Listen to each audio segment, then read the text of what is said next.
আমাদের প্রতিবাদ। আজকে আমি শুনছিলাম মুখ্যমন্ত্রীর ভাষণ, তিনি প্রথম শুরু করলেন, আমি ধনবান চাই না, আমি বিবেকবান চাই। শুনতে খুব ভালো লাগে, সুন্দর সুন্দর কথা মাঝে মধ্যে বলেন, উনি বোঝেন কিনা আমি জানি না। বিবেকবান চাই, আচ্ছা বুঝে দেখুন তো টিএমসির মধ্যে বিবেকবান বলে কোন পদার্থ আছে?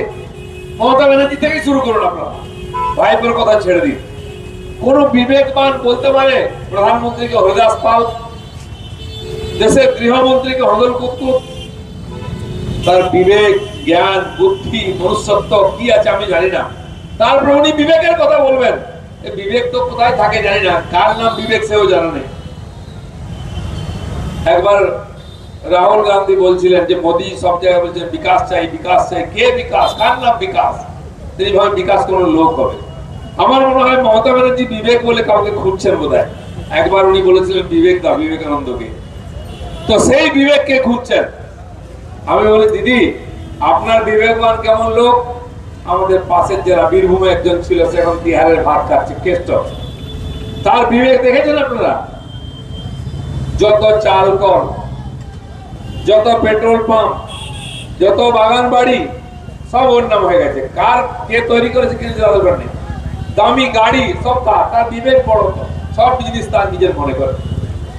এই হচ্ছে বিবেকবানের উদাহরণ। 550 কোটি টাকার মালিক পার্থ বাবু, লেখাপড়া জানা ভদ্রলোক মানুষ, শিক্ষামন্ত্রী, তিনি এখন ভাত খাচ্ছেন জেলের। শিক্ষামন্ত্রী জেলে, কিরকম বিবেক দেখো। কমপক্ষে শিক্ষামন্ত্রী তো বিবেকটা আমরা আশা করতে পারি। এই হচ্ছে বিবেকের নমুনা। এখানে মিডিয়ার বন্ধুরা আছেন, আমাদের সঙ্গে খুব দোস্তি, গল্প করেন এসে। কোনো ঘটনা ঘটছে পার্থবাবুর বাড়ি, আমাকে কয়েকজন মিডিয়ার বন্ধুরা বলছে জানেন দাদা আমরা অনেকবার যেতাম, সারাদিন বাইরে রোদ্রে বসে থাকতাম, ভিতরে বসতেও বলতো না, একটা লাল চাও খাওয়াতো না। 350 কোটি টাকার মালিক, কি বিবেকবান! এরকম মাল চাইছেন মমতা ব্যানার্জি। বাদু শেখ, শেখ শাহজাহান, সাদ্দাম, সর্দার, এই হচ্ছে বিবেকবান মানুষের উদাহরণ। মমতা ব্যানার্জি এটাই তৈরি করেছে। তাই মমতা ব্যানার্জি কোন বিবেক, আপনার বিবেক কবে মরে গেছে? আপনি কি বিবেক জাগাবেন? আপনার চেয়ে আরো এক কাঠি উপরে আপনার ভাইপো। আপনি বিবেকবান তৈরি করতে পারেননি, এটা ঠিক, যে ধনবান তৈরি করেছে। মোদিজি লোকদেরকে বাড়ি দিয়ে, গ্যাস দিয়ে লাখপতি তৈরি করেছে। এখন ড্রোন দিয়ে লাখপতি দিদি তৈরি করেছে।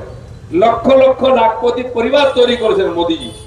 3 লাখ টাকার বাড়ি, গ্যাস, লোন, 1 লাখ টাকার ড্রোন, এরকম বহু মহিলাও লাখপতি হয়েছেন ভারতবর্ষে।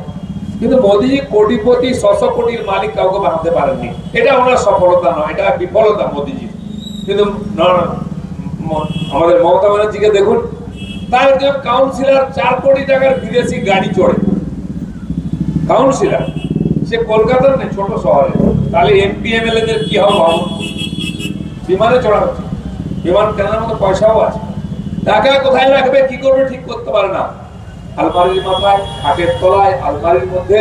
শুধু তাই নয়, পার্থবাবু একাধিক ফ্ল্যাট কিনেছিলেন, তার তো কেউ নাই, স্ত্রীও বেঁচে নেই। কার জন্য? টাকা রাখার জন্য। সেই ঘরের দরজা যখন খোলা হলো, গোলাপি গোলাপি লোকের নোটের বান্ডি হু হু করে পড়ছে। এত টাকা গোনা যাচ্ছে না, মেশিন নিয়ে আসা হয়েছে। গুনতে গুনতে কর্মচারী ক্লান্ত, মেশিনও ক্লান্ত, শেষ হচ্ছে না। সেই টাকা নিয়ে যাওয়ার জন্য বড় বড় ট্যাঙ্ক নিয়ে আসা হয়েছে। ট্যাঙ্কে ভরে ট্রাকে করে নিয়ে যাওয়া হলো। কি বিবেকবান! দিদিমণি ধনবান, অর্থবান, এরকম লোক তৈরি করেছেন।